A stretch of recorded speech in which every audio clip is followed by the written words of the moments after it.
Good afternoon. Hello. Hello. Oh, Hello. Hello. our Frozen video. There you are. Frozen. Am I good? Am I good? Ooh. We can hear you, but we don't see you. You are frozen, but you're very excited. So, Okay. Thank you. Let me see if I could. Yeah. Okay. Okay. Let's see. Maybe. Do you see me moving now? yes, we do. Yes, I do. Yes. Okay. I do too. Perfect. Awesome.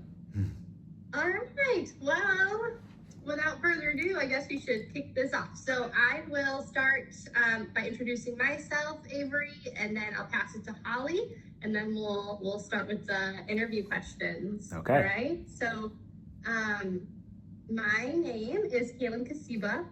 I have been at Cognizant in the Workday practice for 3.5 years. I joined right outside of college, so went straight into this career path, and I've enjoyed it ever since. I'm in the change management portion of our practice, so we focus on change management and training. I'm Workday HCM certified. What else? I went to school at the University of Michigan in Ann Arbor, and I studied business, and I'm now still located in Michigan. So that's a little bit about me. Holly, I'll turn it to you. Sure. So, my name is Holly Kane. I have been in the Workday ecosystem for 12 years, a very long tenure with Workday. I was a client originally. I started off in 2014. We went live in 2016.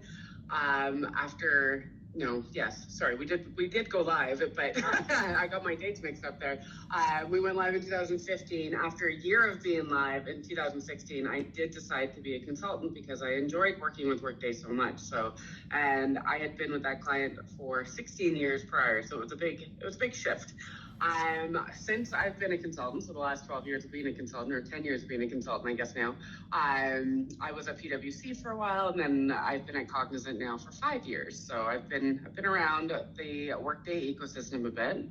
I have been certified in time tracking, absence, recently scheduling. I have my HCM certification, and I have my reporting certification, and little do people know, but I have my Canadian payroll. Because I am Canadian. I am the weird one of the bunch. I am located in Alberta, Canada, just about an hour away from Banff. That is super That's interesting. me. Super cool. It is a weird one. There's a few of us here in Canada. I think there's only 3 of us in Alberta, so we are the lucky ones. So tell us about yourself. Yeah. Thank you for your great introductions. But to start, just to formally introduce myself. Hello, my name is Avery Radu. I'm originally from Northern Virginia, but right now I'm in Blacksburg, Virginia, attending Virginia Tech, and I'm majoring in computer science. And that was mainly because I knew in high school I wanted to do something computational that involved with like intelligence or modeling systems or like computer vision. So I guess with the past 4 years of my, I guess professional journey, I've interned at places like the World Bank Group or the United States Patent and Trademark Office. These are like companies located in Washington, D.C. And I basically looked at how technology relates to subjects like global affairs, finance, and security. And most recently, at my time at the Jackson Consultant Group, which I was a technology consultant intern, I acquired some skills in software development, and I think I got to work with some pretty cool CEOs in the DC area. Like one of the clients that we had to work with was like not sorry to go on a tangent, but he was like running for president, and he was kind of a wacky one because he didn't really have much experience. Like he just told us like, oh, I want to straight just run for president. So that's a crazy story, but yeah, with all the roles I've worked at, the World Bank Group, the Jackson Consulting Group, the USPTO, I really realized that I love three things: computers, consulting, and learning. I would say one of my favorite academic subjects is physics because I love to learn why things work and how they work. For example, like learning why an apple falls off of a tree or how gravity pulls us together. I just love learning. And with school coming to a close, I was just like, I don't want the learning to end. So when I saw this role, I was like, this is great. You're constantly learning. And the three things that I love academically, which is computers, consulting, and learning.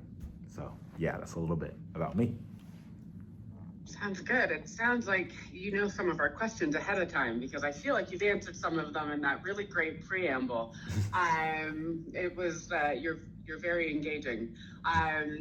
So you mentioned that learning and consulting are two things that you have a passion for. So Yes. why where does the passion come from, and why consulting? Because we don't see a lot of people have a passion for consulting. A lot of people end up in consulting. So where's the passion? That that is a great question. Um, why am I interested in consulting? I think a, a really answer that I had to, do a lot of like reflecting on, just walks outside or something on like a good weather day, just really reflecting on what I want to do is I really learned like my calling, I guess, not to be, super introspective, but my calling is I really want to serve people. I want to use what I can learn and the skills I want to acquire. I want to use it in the service for others. So with consulting in which you're helping people, leverage technologies or just helping them in any endeavor that they need, I feel like that's perfect for me because I just really want to use my skills in the service of others. I want to be competent enough to help others. So I think that's where my love for consulting comes from. And also, you get to meet a lot of cool people. So it's a great way to conversate and just meet a lot of new and interesting people. Excellent. That we do. That we definitely see a lot of interesting people in our role. Maybe not those that want to be president, but many others. So, so with all the different companies that came into your career fairs that you got to put your name in for, what about Cognizant stands out? So why Cognizant? Yeah. So what I've, researched, like I'll admit some midnight guilty hours where I should have been sleeping, but I was actually researching. What I've researched about Cognizant, it's like a leading global consulting firm. So it was great that on a global scale, I'm confident that you guys are global. I mean, you're from Canada, but yeah, on a global scale, you get to help people. That's just amazing. Like that's what I want to do. That's what like attracted me to the World Bank Group because you can help people, you can be in the service of others at a global scale. So that was one of the things that really attracted me to it. And on the technical side, that with this role, you get to help people with technology, you get to help clients with AI-driven solutions and stuff like that. So that was just really interesting and why I clicked the apply button for this role. Perfect. Excellent. You mentioned the AI-driven solutions. Can you tell us more about how you've used those in the past and how you've been able to apply them? Yes. So for one of for my resume, I put on my resume that I had a project in which I collaborated with some friends and we called it Medisend. And essentially what it is like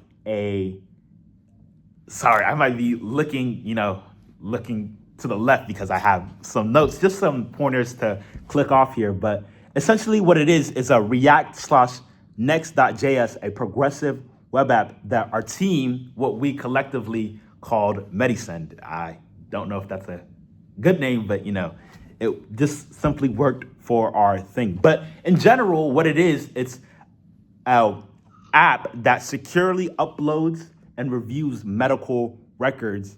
And it basically has to do with AI automation. So it's essentially reviewing and securing medical doc records that people upload for you. It's doing it automatically. So essentially what my role was integrating like AWS Tech Stack, LLMs, and specifically what we used was Gemini's API. And essentially the process of it was breaking down PDFs and turning that into machine readable data. So what I've done in the past is basically AI automation. Excellent. And not that that doesn't sound fun. However, tell us more about your personal side and what do you do for fun? What do you do for entertainment? That is a wonderful question. I don't know if you I told this. Zoe asked me the same question, but what I love to do for fun is I would say I'm a huge cinema guy. I'm a huge movie guy. I love films. I love movies. So in my free time, whenever I get the chance, I love to go to the movies. No, not go to the movies. Obviously, watch something online, watch some films online, TV shows online. I also love romantic stuff like, romantic comedy, just trashy romantic TV shows, something like The Bachelor or The Bachelorette. Like I love just entertainment, cinema, and stuff like that. The Oscars was something that happened recently, so I tuned in with that. So I just love stuff like that. Excellent. Excellent. It's good to see that side as well. So, Jalen, I will turn this to you for a bit. Yeah. So I'll go through the next set of questions. So Avery, in your own words, what do you think that this position entails? What do you think the internship entails?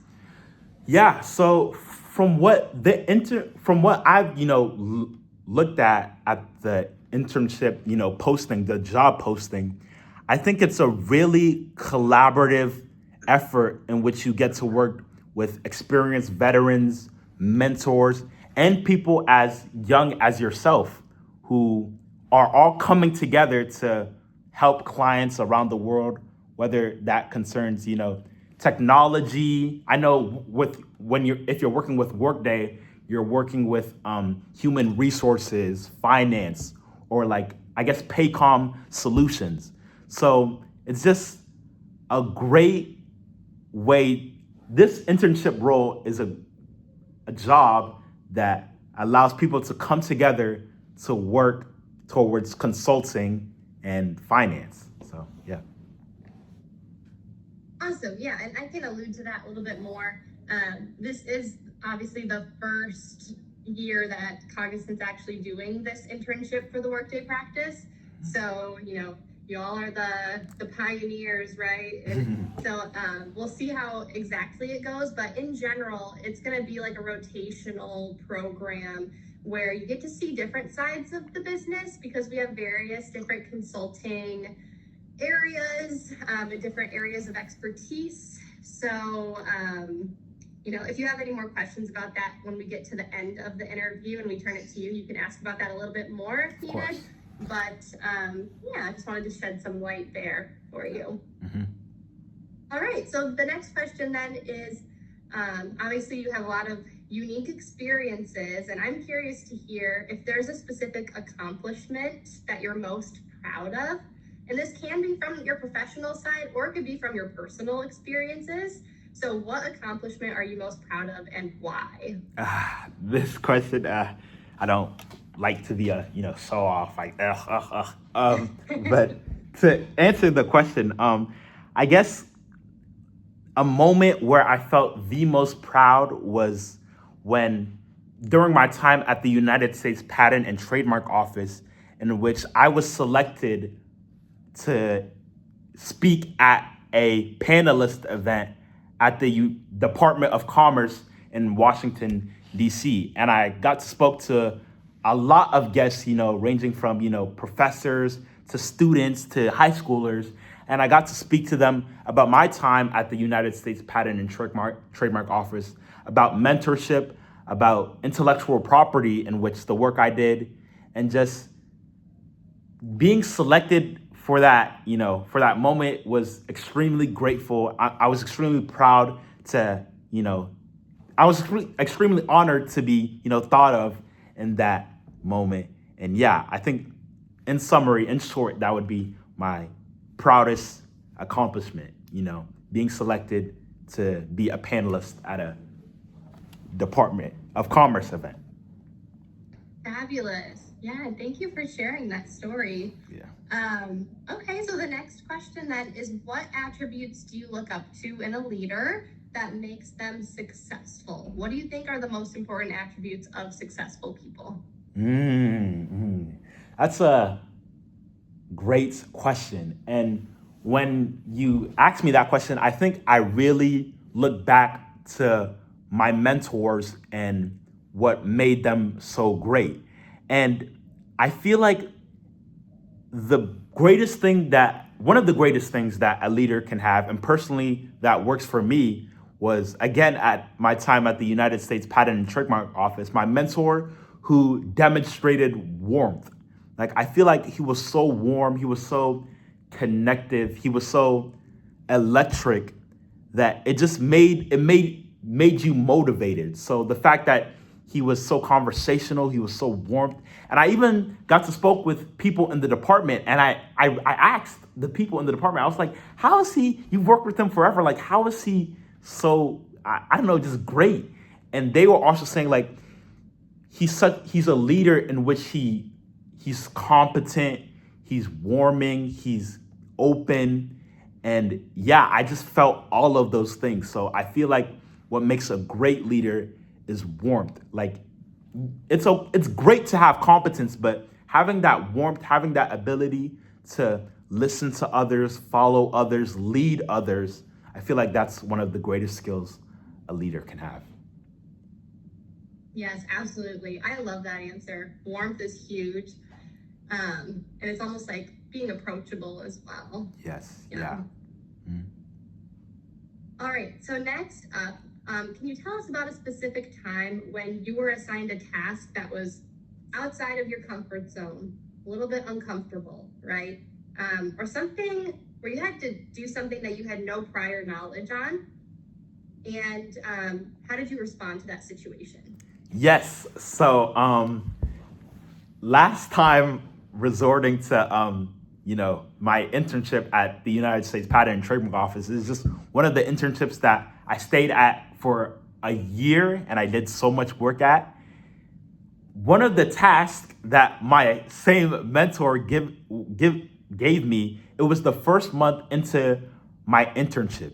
And he sent me an email saying, hey, I got a cool project for you. I want you to write or edit.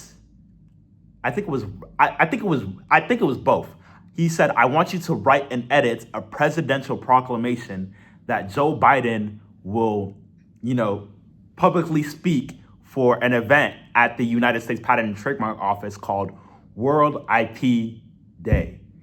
And then I remember just looking at my computer and my jaw just completely dropping. Like, I was a month into the internship and he was giving me such a monumental task. It was completely crazy. I thought he was crazy. Like, the first month in, I thought he was completely crazy or something. But looking back at it, I realized I really needed to, make him proud and accomplish this role. So I sat down, I figured out what first thing I did was research. I researched out what presidential proclamations were, what makes a presidential proclamation great. And then I began by began just simply writing the presidential proclamation. And I also, collaborated with friends to see, does this sound right? Does this sound great? Maybe I should delete this. Maybe I shouldn't delete this. And by that same day that he emailed me, I was able to completely finish the presidential proclamation and send it to him his way. And it got pretty far along in the, governmental process. So I think that was one of a very unexpected task that came to me, but I feel like I was able to handle it very, very well. Yes, that's That's wild. I didn't expect Joe Biden to be name dropped in this interview, you know? That is a wild task for your first month in your internship. Exactly. Yes. Awesome. Thank you for sharing. And then this is my last question for this section before I turn it back to Holly. So tell us about a specific time when someone on your team was not being a team player. So think to any of your experiences where you've worked on teams, maybe it's in school or in any of these internship experiences. So a time when somebody was not being a team player, and how did you handle that situation? Yes. Okay. So yeah, thank you for your question. It gave me, a lot of time to like really think back. And now I think back to the my time at the Jackson Consulting Group, in which essentially we had to deliver a sort of like an AI chatbot for one of our clients. And one of the people that I worked with was like very, I guess, super time efficient. Like it was a she wanted to get stuff in as soon as possible. She wanted to get things out as soon as possible. But I also suggested to her that you also want to make sure this thing has no bugs, it has high quality. So there was a kind of butting of head in which someone wanted time and someone wanted quality. So I feel like whenever you're having disagreements with people like that, I feel like it's important to stop and just listen to the people. I feel like conflicts explode so much because you're not really listening. So I think it's important to listen to the conversation, listen to the person, and follow that person, follow where they want the conversation to go, and follow where the conversation is taking you. And at the end of the day, I was able to talk with that person at a, much more calmer level, and on a one-on-one calmer level. And we were able to accomplish both tasks by sort of like splitting it up like in the same way. Like I was able to work on the quality, just hash out the bugs out. And she also, suggested the time constraints and stuff like that. So we were able to both accomplish efficiency and quality. So I hope that answers your question. Yeah, fabulous answer. And that's a huge thing that comes up in the consulting world, in kind of an internal conflict of like, I want this handed to the client quickly, but I want to make sure it's high quality and there's tight deadlines there. So Yes. Being able to balance that and approach that, and then also working on teams when you have like differing opinions and approaches to something, Yes. is super important. Mm-hmm. All right, Holly, over to you. Over to me. So kind of along with that then, why do you want to be a Workday consultant? I know that you want to be a consultant, but why Workday? Why Workday specifically? Yeah, I feel like why Workday specifically is because if I wasn't doing computer science, I think one of my top 3 majors, I said in the beginning of in the conversation that I love physics, but I think my first love is computer science, my second love is physics, and then my third love, in another world, if I got to choose an interesting major, I think it would be finance. And I feel like with Workday, you get to work with finance. You get to work with finance. You get to work with human resources. You get to work with Paycom and stuff like that. So I feel like diving into finance and any opportunities that consulting world of Workday or finance that Workday may offer, I think it would be very interesting to take a crack at it and see what I can offer with my lens as a computer science major. Perfect. Excellent. Do you feel like some people like to break the laws of physics to make their finances work? But that being said, so all the passions run together. With passion, I am a big fan of passion in your life. What excites you the most about this job? And I know I get all the short questions, so you don't get a chance to really think about those answers. So I'm going to say, just in case, what excites you? What would give you passion about this job? What gives me passion about this job?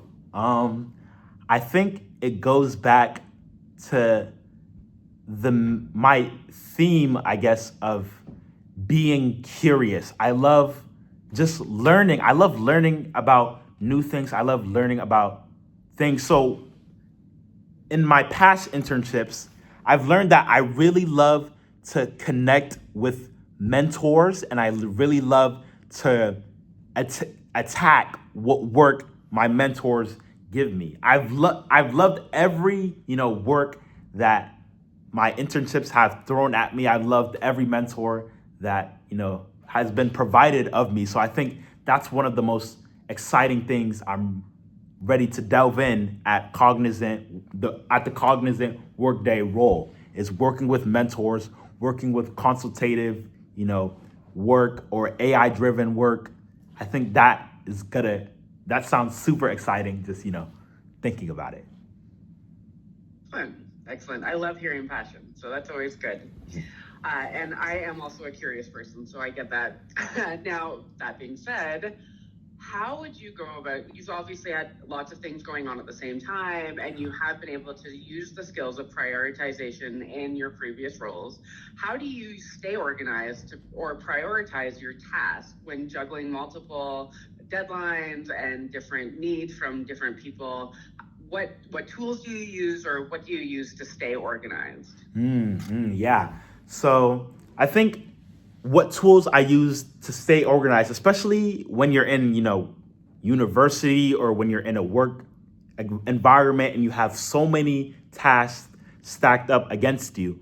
I feel like it's most important I feel like what works for me is to get in a super hyper focused state. So I just love to really break down what tasks I need to get done in the day, and I have to accomplish those tasks no matter what. Like everything else, like I don't know, like texting or something like that, that's just noise. But for example, the 5 things that were assigned to me that I need to get done, I will have to get that done no matter what. So the tools that I will use to accomplish those 5 things for the day, I think what works best for me is I guess white noise or just music that calms me down, headphones that really get me, zoned in, locked in, and get me in that hyper focused state. And then it's really like the Pomodoro method, just 50 minutes of work,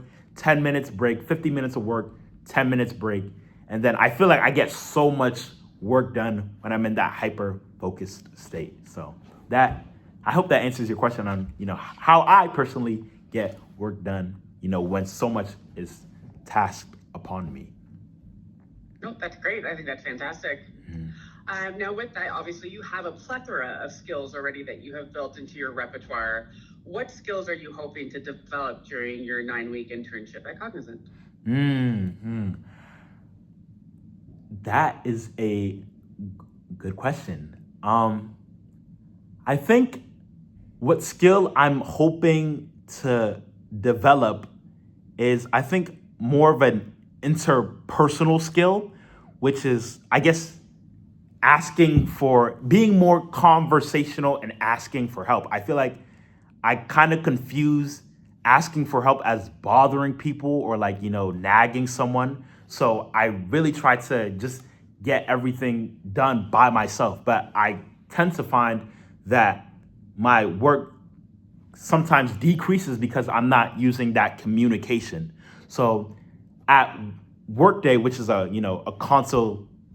this internship, which is like a consultative internship, where you get to speak with a lot of people, I hope to strengthen that skill in asking for help, not being afraid to think that I'm bothering or something like that. Just mainly asking for help.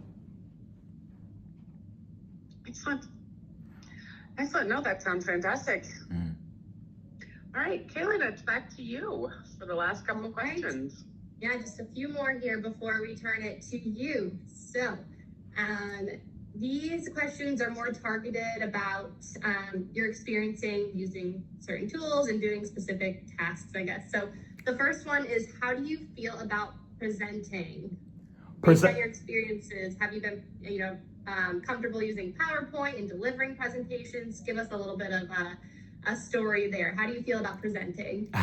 Yes, presenting that's no problem to me. I've done that, extensively in at my first two internships, which was the World Bank Group and the United States Patent and Trademark Office. Just working with PowerPoint, presenting in front of a large crowd, and presenting in front of IP attorneys in the case of the USPTO, and presenting in front of financial advisors in the case of the World Bank Group. That's something I'm very, I think, comfortable with and strong at.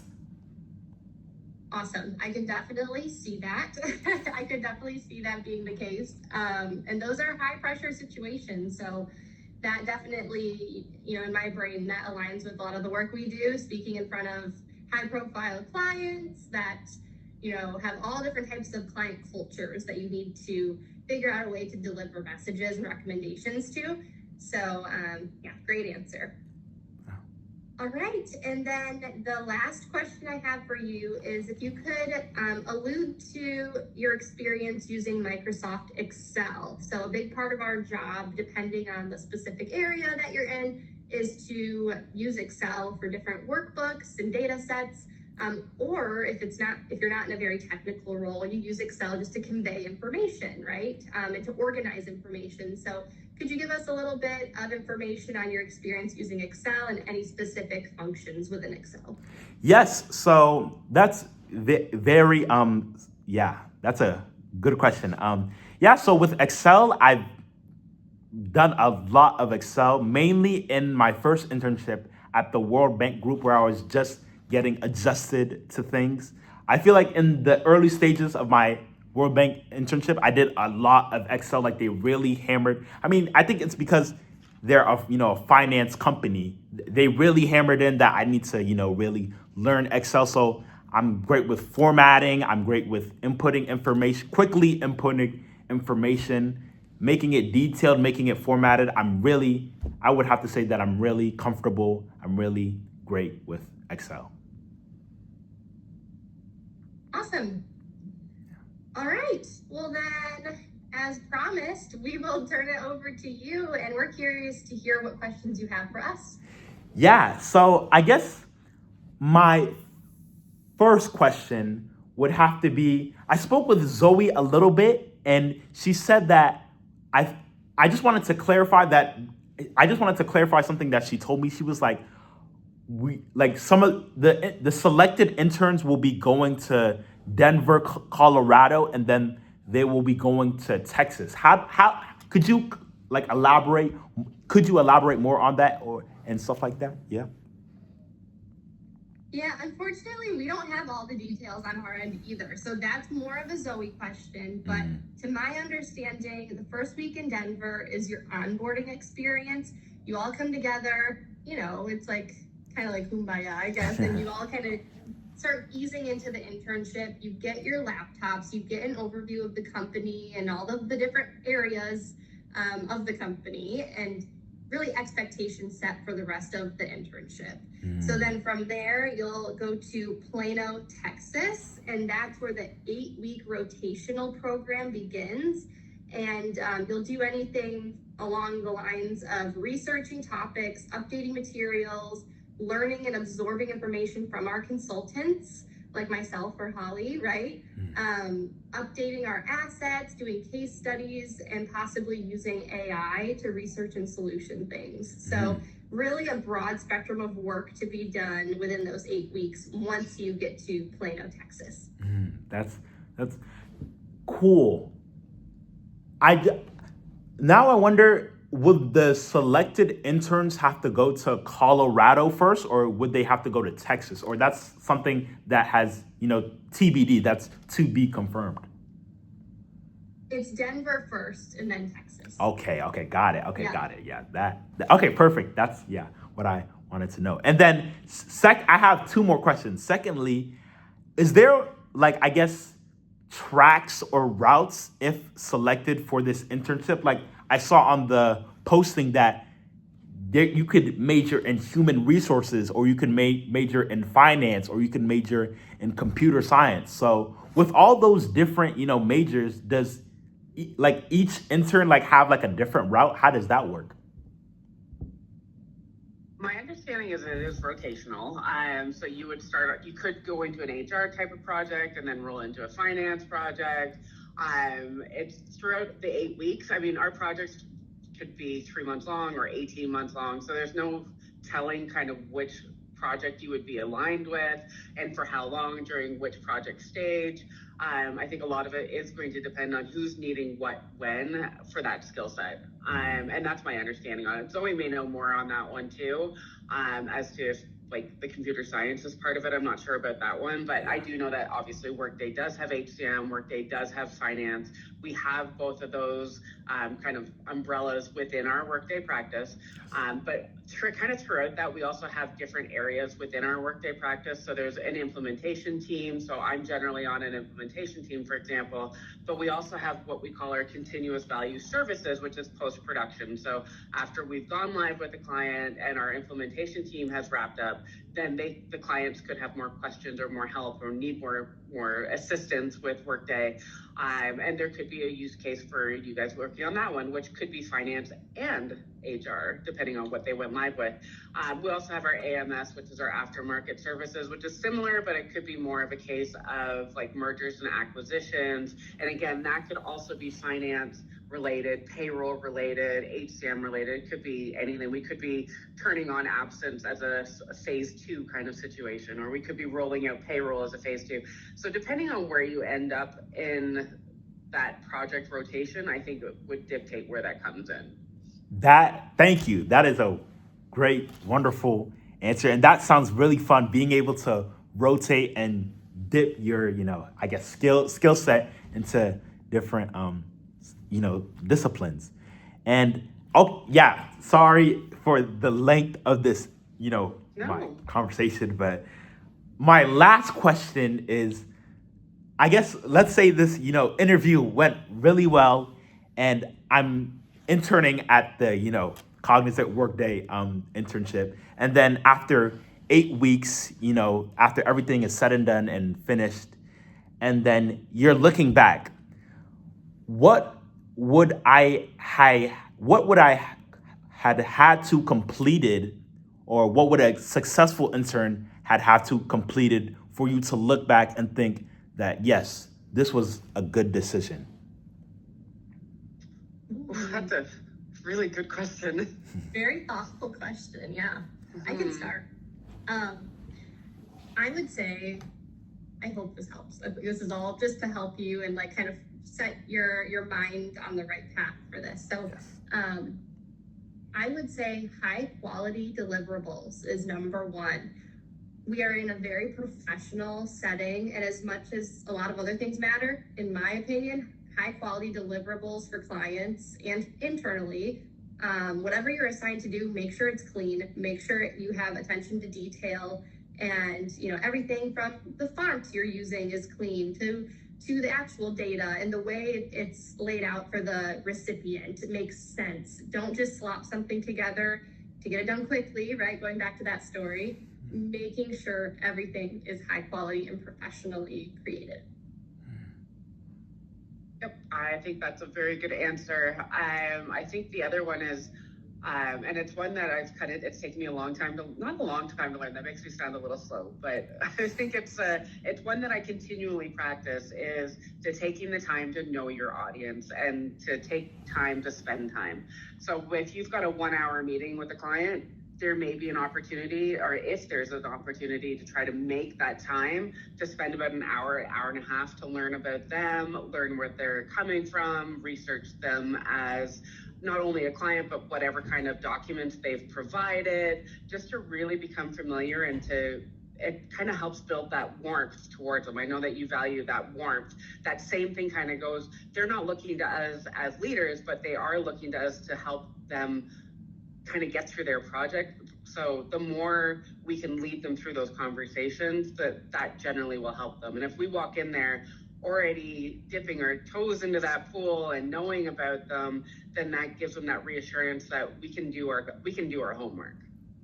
That is great answers from both of you. Thank you. Thank you so much. I asked that question because, at the end of the day, like, I guess an intern always just wants to, I guess, at the core of it, me or just any intern always wants to do their best, like do their best out what they're given at. So I think, thank you for your answers. And I think, yeah, that was a wonderful answer. Yeah. Absolutely. Okay. All right. No more questions That's it. from me. Anything else? All Nope. good? Okay. Perfect. That sounds great. Okay. Thank you very much for your time. And I think Zoe said that she'd get back within a week or so, and that you'll hear something. So thank you again for your time. Okay, thank you so much. Thank you so much for, taking your time out of you guys' day to interview me. It was a great, 45-ish minutes. Thank you so much. And yeah, I hope to talk with you guys soon. All right. Excellent. Thank Bye. you. Have a good one. You too. Bye. Bye. Bye.